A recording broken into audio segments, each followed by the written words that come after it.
সব সাধকের বড় সাধক আমার দেশের শাসা, দেশ মাতারই মুক্তিকামী দেশে সেজে আসা।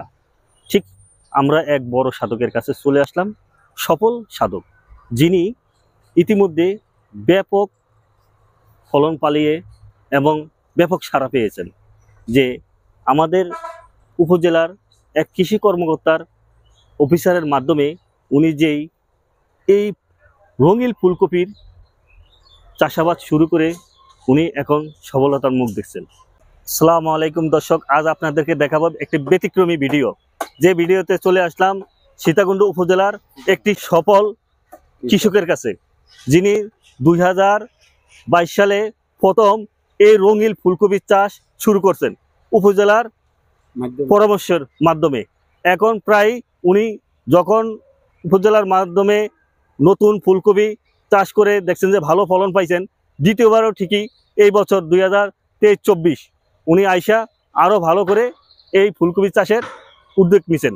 এখন প্রায় ওনার ক্ষেতে প্রায় 3-4 হাজার ফুলকপি উনি লাগিয়েছেন।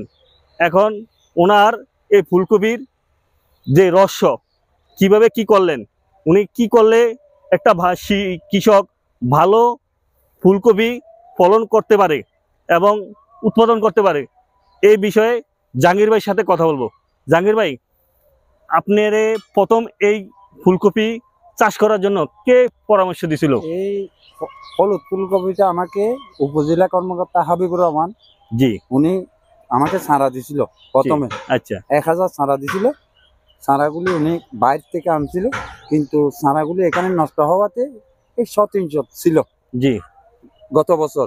হ্যাঁ, ওইগুলা আমি করে দেখলাম যে এই সাদাটার আর হলুদটা সেম খরচ, কিন্তু দাম সাদাটা 50 টাকা বিক্রি হলে এটা 100 টাকা বিক্রি হয়, ওটা থেকে দ্বিগুণ বিক্রি হয়। আচ্ছা আচ্ছা। তো এবারও স্যারকে বলে রাখছি, স্যার আমাকে 3000 দানা দিয়েছিল। আচ্ছা, হলুদ অন্যগুলা দিছে, কিন্তু হলুদ দিছে 3000 দানা। এই 3000 চারা থেকে আমি এবারও পাইকারি জমিন থেকে একটা 100 টাকা করে জমিন থেকে দিয়ে, জমি থেকে 100 টাকা করে নিয়ে গেছে মানে স্থানীয় হাট বাজারে। হ্যাঁ, ব্যাপারীরা নিয়ে গেছে।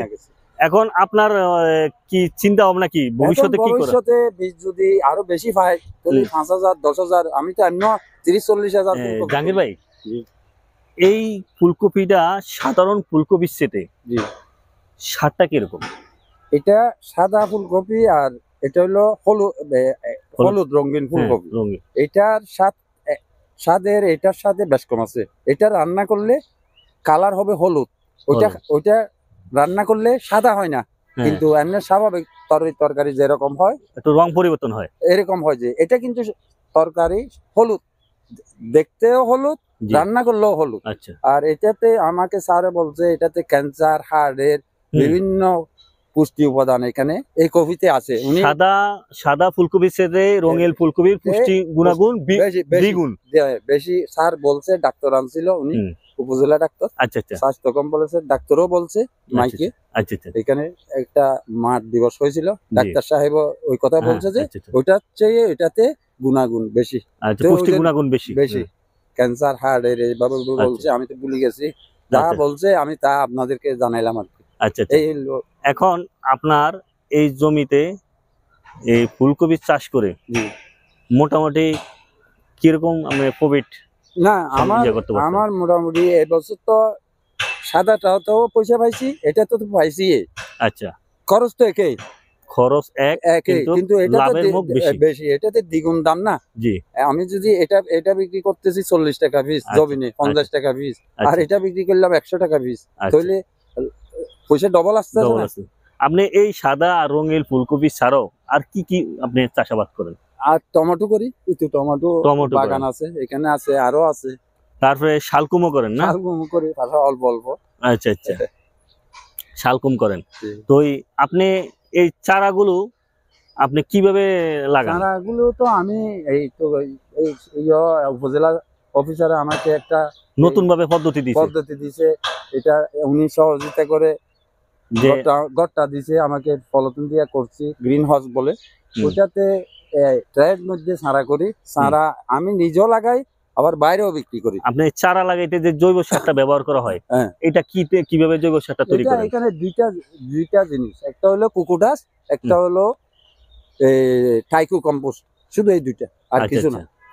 তাহলে আপনার এই চারা মানে বীজ রোপণের কয়দিন পরে চারা আসে? চারা এগুলা 25 দিন লাগে, 30 দিন লাগে, 22 দিন লাগে, ওইভাবে চারা উৎপাদন হইতে সময় লাগে। জমি নিয়ে মনে করেন এগুলা 70 দিন সময় লাগে লাগানোর মানে পরে। লাগানোর পরে, মানে ওই জমিতে লাগানোর পরে 70 দিন পরে আপনি বিক্রির উপযোগী হয়। উপযোগী হয়ে যাবে, এটাও 70 দিন। এটা কিন্তু একটু বেশি লাগে, এটা 80 দিন লাগে। আচ্ছা, একটু ডিভারেজ আছে অনেক। আচ্ছা, আচ্ছা, আবার আচ্ছা। বাঁধাকপি আছে, ওইগুলো 70 দিন লাগে। 70 দিন লাগে।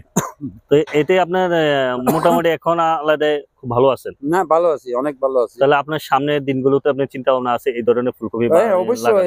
এগুলা এবার তো কম দানা পাইলাম, আচ্ছা। যদি দানা বেশি পাই তাহলে একবারে ম্যাক্সিমাম 5-10 হাজার করে দিব। দর্শক, আমরা জাহাঙ্গীর ভাই থেকে অনেক কিছু শুনলাম। উনি কিভাবে চারা উৎপাদন করে, কোথা থেকে বীজ সংগ্রহ করে, সবকিছু পাইলাম। আপনারা নিজেরাও নিজ নিজ এলাকাতে নিজের যে জায়গা আছে ওই জায়গাতে আপনারাও এই ধরনের চাষাবাদ করতে পারেন। আজকের এই ভিডিওটি এই পর্যন্তই। ভালো থাকেন, সুস্থ থাকেন, আল্লাহ হাফেজ।